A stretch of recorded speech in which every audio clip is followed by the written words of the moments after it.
오늘은 그 서울 집값이 지금 심상치 않다. 이런 기사가 있어서 이 기사를 분석하고 현재가 어떤 상황인지 저희가 한번 분석을 해보겠습니다. 서울시에서는 토호제를 다시 한번 지정 검토하겠다는 얘기도 한 적이 있고, 또 서울시하고 정부 입장은 또 다르기 때문에 정부에서도 어떤 대책이 바로 나올 가능성이 매우 높습니다. 지금 현재 어떤 상황인지, 그 다음에 조만간 어떤 일이 벌어질지를 한번 분석해 보겠습니다. 일단 서울시가 토호제를 검토하고 있다는 기사가 한 일주일 전에 있었고, 이유는 강남 성북의 용산구에 토호제를 놀러놨던 집값이 다시 끓고 있기 때문인데, 이번에 후보지는 이제 강남 상구 용산구 다음이 마용성이죠. 마용성 중 용산구는 이미 지정이 돼 있기 때문에 마포랑 성동구가 후보지고, 현재는 노도강이라고 하는 그 북부 지역까지 가격이 퍼지고 있는 상황입니다. 어떤 대책이 나올지 한번 알아보도록 하겠습니다. 일단 기사를 먼저 한번 볼 텐데요. 자, 강남도 강북도 펄펄 끓는다. 서울 집값 올 들어 최대 상승폭을 기록했다. 이런 기사고, 부동산에 따르면 지난주 0.26% 상승했다. 이게 6월 12일 기사거든요. 지금은 더 올랐어요. 이따가 바로 보여드리겠지만. 그래서 구체적으로 보면 작년 여름에 약간 가격이 확 오르면서 다시 꺼졌는데, 그 여름의 불량 수준의 상승세가 일어나고 있다. 강남 3구랑 마용성에 급등이 일어나고 있고, 강북 지역까지 퍼지고 있고, 경기도는 과천이랑 분당까지 퍼지고 있다. 그 과천은 경기도에서 가장 먼저 가격이 반응하는 지역이고, 과천 다음으로 바로 반응하는 지역이 이제 판교 분당이죠. 그 과천은 송파랑 용산과 약간 동행해서 반응하는 경향이 있고요. 판교 분당은 마용성, 마포랑 성동이랑 또 동행해서 가는 경향이 있습니다. 입지 순서에 따라 가격이 반응하기 때문에 항상 경기권에서는 과천이 먼저 반응하고 판교 분당이 반응하는데, 지금도 그런 현상을 보이고 있습니다. 요건 아까 말씀드렸지만 6월 12일 기사였는데, 작년 8월 이후 가장 상승폭이 크다. 이런 내용이고요. 근데 그로부터 또 한 일주일 정도 지나니까 더 올랐어요.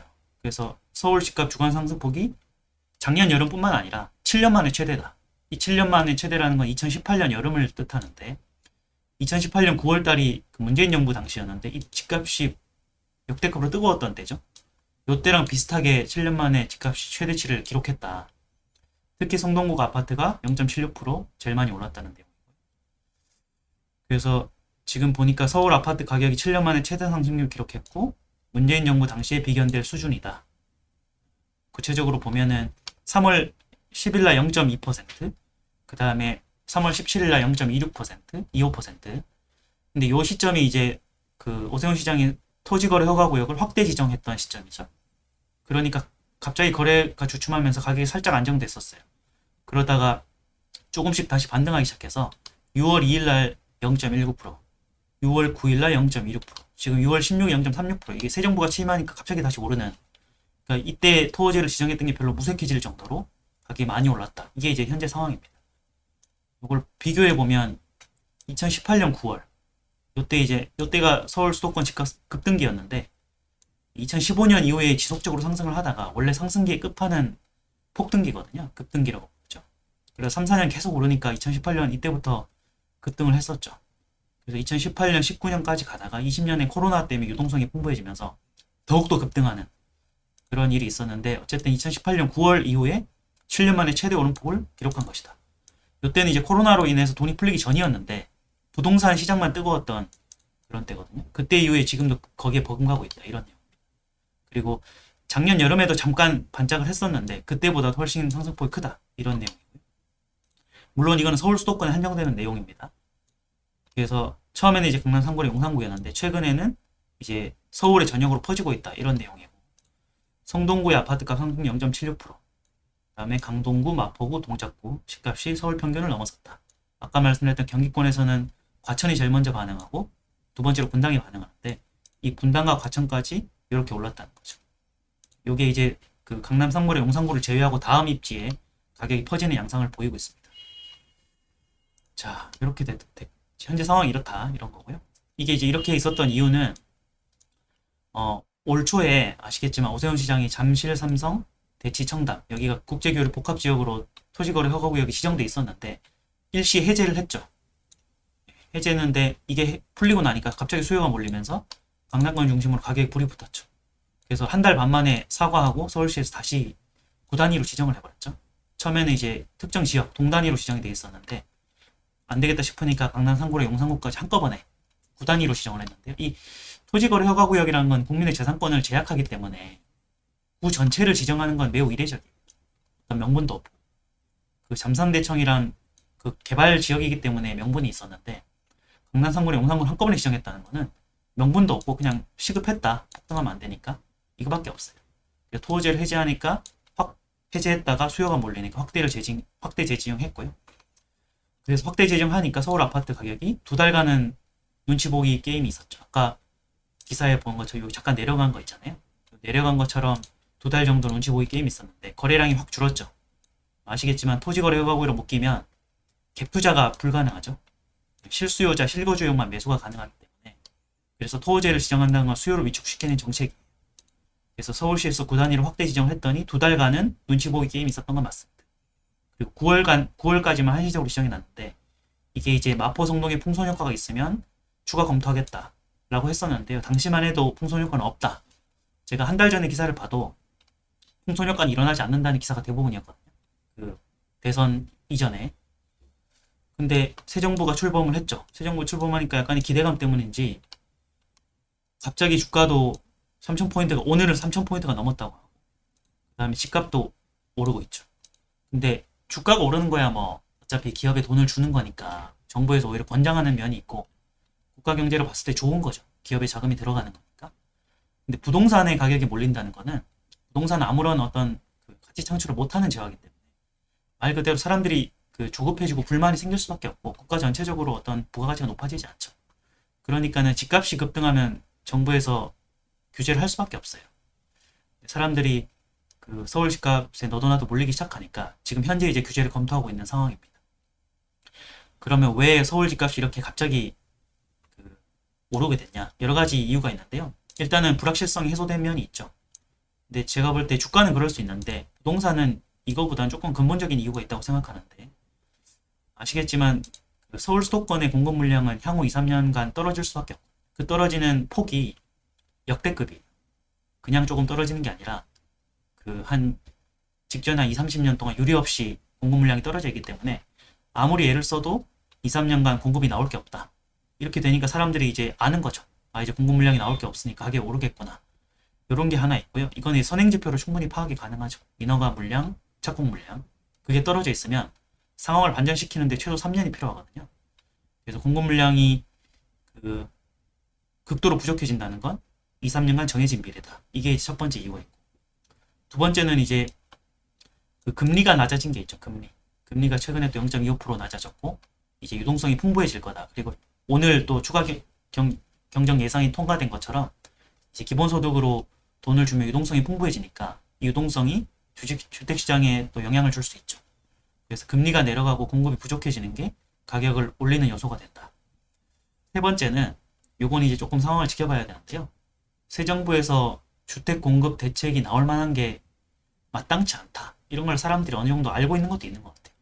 아무리 정부에서 애를 써도 상황을 되돌리기 어렵다는 걸 사람들이 아는 거죠. 그러니까 늦게라도 올라타자. 그게 이제 실수요자든 갈아타기 수요자든 마찬가지로 그런 게 또 있는 것 같고요. 그렇게 하니까 이제 강남권을 넘어서 마포 성동에 투자자들이 몰리는 거죠. 여기는 아직 토호제로 지정되지 않았어요. 그러니까 갭 투자가 가능하죠. 전세 끼고 매입이 가능하니까 지방에 있는 사람들은 돈이 있는 사람들은 지방에 투자할 게 없기 때문에 서울에 또 몰리는 것도 있는 것 같고 그렇게 투자 수요에 불이 붙고 있습니다. 그래서 결론적으로 서울 아파트는 현재 거래량도 오르고 가격도 오르는 전형적인 상승기의 특징을 보이고 있다. 이게 이제 현재 상황입니다. 자, 이게 이제 풍선 효과가 일어난 거죠. 토호제를 강남 3구에 용산구에 지정하니까 마포 성동구에 처음에는 풍선 효과가 없다고 했다가 풍선 효과가 일어난 겁니다. 그러니까 서울시에서 이제 다시 비상수단을 검토하겠다. 비상수단이라 함은 마포구 성동구까지 토호제를 확대 지정할 수 있다라는 언급을 했죠. 아직 지정한 건 아닌데 이 시그널을 주는 겁니다. 시장에. 우리가 추가 규제가 들어갈 수 있다. 물론 토지거래 허가구역은 서울시 권한이기 때문에 정부 권한이랑 조금 다르긴 한데 어쨌든 그런 언급을 했습니다. 이건 대선 전 얘기예요. 6월 12일 기사니까요.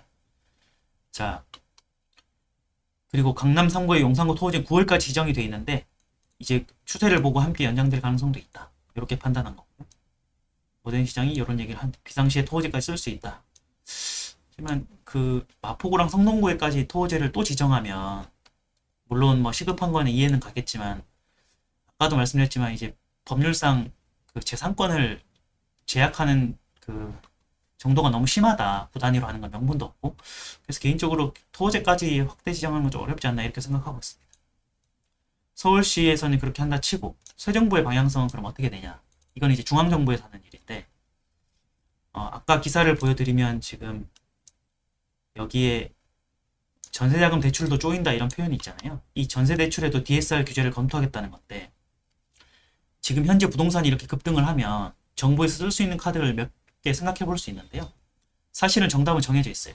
왜냐하면 수요는 사람들의 심리이기 때문에 수요를 억누르기 위해서는 이제 세금으로 수요를 억누르거나 대출로 억누르거나 두 가지 중에 하나인데 이재명 정부가 공언을 했죠. 그 후보 시절부터 세금으로는 수요를 억누르지 않겠다 이런 얘기를 했기 때문에 이게 이제 문재인 정부 당시에 세금으로 수요를 억누르다가 부작용이 났고 그 부동산 급등이 사실은 정권 교체의 빌미를 제공하기도 했기 때문에 이번 이재명 정부에서는 그렇게 하지 않을 것 같아요. 본인들 공표를 했죠. 세금으로 규제를 하지 않겠다, 수요를 억누르지 않겠다고 했기 때문에 그럼 남은 게 뭐냐? 대출이죠, 대출. 그래서 지금 당장 나올 수 있는 대출이 전세자금 대출까지 DSR을 적용하겠다는 거거든요. 그러니까 이제 주택담보대출은 당연히 DSR이 이미 규정이 적용이 됐고 7월부터는 이제 스트레스 DSR 적용이 돼서 한도가 더 줄어들잖아요. 근데 전세자금 대출조차도 DSR 규제를 하겠다는 뜻은 갭 투자를 막는 효과가 있죠. 왜냐하면 갭 투자라는 건 매매와 전세가 동시에 일어나는 구조인데 이때 신규로 들어오는 임차인 전세 대출을 못 받는다는 거죠. 받을 수는 있지만 DSR 한도에 걸리는 거죠. 이렇게 되면 이제 신규 임차인을 구하기 힘들기 때문에 그만큼 투자 수요를 간접적으로 쪼이는 효과가 있습니다. 그래서 이 전세자금 대출에 DSR을 적용하겠다는 뜻은 우리 정부의 방향성이 세금이 아니라 대출로서 수요를 억누르겠다 이런 걸 보여주는 거거든요. 이거는 되게 단기에 나올 가능성이 높아 보입니다. 그리고 가장 좋은 거는 이제 공급대책이죠. 공급대책. 공급대책인데 공급대책은 단기간에 나오기가 힘들죠. 공급으로 풀겠다고 얘기는 했지만 공급은 시간이 걸리죠. 3기 신도시를 분양을 당기든 간에 아니면 또 4기 신도시 개발을 하든 간에 아니면 공공임대주택으로 풀든 간에 아파트는 누구 말처럼 빵처럼 하루아침에 찍어낼 수 없습니다. 그리고 이제 제일 좋은 거는 재개발, 재건축 같은 도심정비 사업인데 서울은 신규 택지가 없기 때문에 근데 이거는 정부에서 규제를 완화시켜 준다 해도 결국에는 건설사가 돈이 되어야 움직이는 거잖아요. 정부가 재개발, 재건축을 직접 하는 게 아니니까.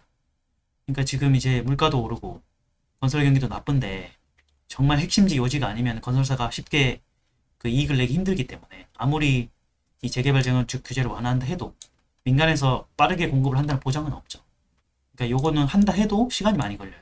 그리고 2, 3년만 걸려도 정권의 후반부로 들어가기 때문에 이 공급 대책은 할 수는 있는데 시간이 걸리니까 향후 1, 2년 안에 효과를 보기 힘들거든요. 그러니까 정부에서 공급 확대라는 정책 기조가 있다 해도 지금 현재 급등하는 서울 집값을 막기 위해서는 단기 대책을 가만히 둘 수는 없죠. 그러니까 이제 마포구랑 흥농구에 할 수 있는 카드가 서울시에서 토호제를 하거나 아니면은 이제 투기과열지구나 조정대상 지역 지금 현재 강남 상구랑 용산구에 지정되어 있는 것 같은 지역별로 이제 묶는 게 있는데요. 이 투기과열지구나 조정대상 지역은 인근의 물가 상승률 대비 일정 배수가 높으면은 요건을 갖추거든요. 이 요건이 갖췄을 때 지정하느냐 마느냐는 정부의 권한이에요. 근데 지금 현재 마포구랑 성동구의 아파트값 상승률이 인근의 물가 상승률 대비 높기 때문에 지정 요건은 갖춰준 상황이니까 지정하느냐 마느냐는 이제 정부에서 결정할 수밖에 없는 거죠. 결정을 하게 되면 여기 조정 대상 지역이 적용이 되고 그러면 이제 대출이나 세금에 또 규제가 들어가는 거죠. 주의할 거는 지금까지 했던 얘기는 서울 수도권 얘기죠. 그리고 특히 서울 얘기였죠. 근데 지방은 대구나 부산 같은 광역시 포함해서 서울이랑 시장 상황이 정반대죠. 그래서 지방은 오히려 건설 경기를 살려야 되고 사람들이 조금 부동산 거래가 일어나게 만들어줘야 되는 게 정부의 목표이기 때문에 생각해보면 서울에 몰려있는 투자 수요를 지방으로 분산시키는 정책이 나올 가능성이 높죠. 그러니까 서울은 대출로 쪼이고 지방은 세금이나 대출을 풀어줌으로써 서울에 있는 투자 수요를 지방으로 넘어갈 수 있게 양극단의 정책이 동반될 수밖에 없다. 이게 이제 예상되는 시나리오입니다. 특히 그 지방의 부동산 시장을 활성화시키기 위해서는 그 지방에 현금 있는 사람들이 서울에 투자하지 않는 효과도 있거든요. 그 지방 내에서 부동산 가격이 오르면 거기에 이제 투자처로 삼기 때문에 그래서 서울 수도권에 투자 수요가 몰리는 걸 좀 줄이는 효과도 있습니다. 그래서 당장에 우리가 예상할 수 있는 규제책은 대출 규제. 여기 기사에 나와 있는 것처럼 전세자금 대출에 DSR을 넣겠다는 거는 사실상 그 금리 인하에 따른 유동성을 주택시장으로 막겠다는 거거든요. 그러니까 지금 추경에 따라 재정정책도 집행이 되고 금리도 낮아지면 유동성이 풍부해질 수밖에 없는 환경인데 이 유동성이 경기를 살리는 데 쓰여야 되는데 주택시장으로 몰려버리면 안 되기 때문에 그래서 이 풍부한 유동성을 주택시장에 흐르지 않게끔 댐 역할을 하는 것이 LTV, DTI, DSR이죠. 그래서 이 대출 규제를 통해서 유동성의 효과를 이제 주택시장에 흐르지 않게 하는 걸 우리가 당장 예상해 볼 수 있고 길게 보면 공급 대책이 조금 민간에서 하겠지만 정부에서도 좀 역할을 하는 그런 것들이 장기적으로 나올 가능성입니다. 그 다음에 서울과 지방은 상황이 정반대이기 때문에 서울에 있는 투자 수요를 지방으로 분산시키는 지방에 있는 규제를 해소하는 정책이 나올 수 있는 세 가지가 지금 현재 상황에 나올 수 있는 예상 시나리오로 볼 수 있습니다. 자, 오늘은 여기까지 하고요. 다음 시간에는 최근에 그 한국 경제가 일본 경제랑 비슷해지고 있다는 기사가 있어서 그 기사 내용을 다음 시간에 한번 분석해 보도록 하겠습니다.